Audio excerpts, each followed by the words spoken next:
The most important thing in life is to stop saying I wish and start saying I will.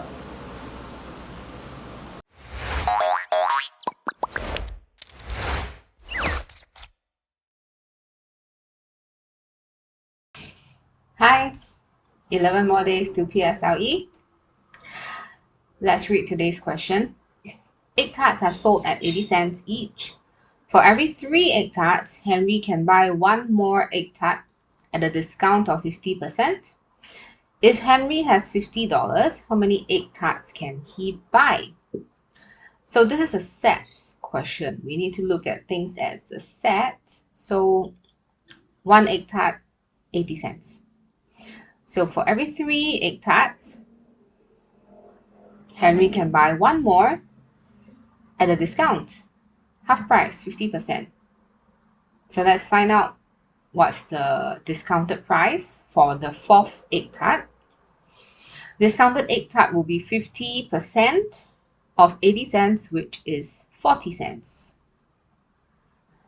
So now one set of 4. Okay, so that will be 80 cents, 80 cents, 80 cents plus 40 cents.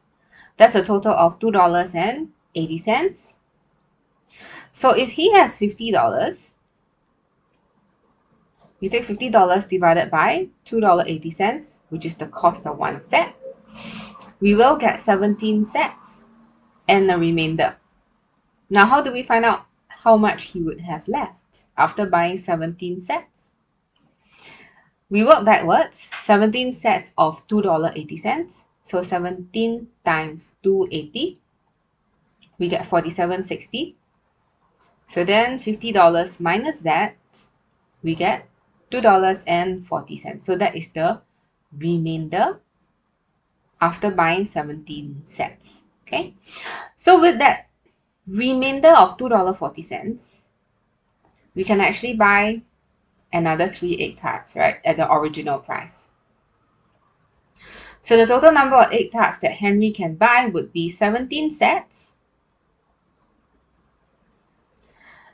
which is 17 times 4, plus the 3 egg tarts that we can buy with the remainder of $2.40. And that makes a total of 71 egg tarts. And that's the answer. So that's all for this question. See you tomorrow.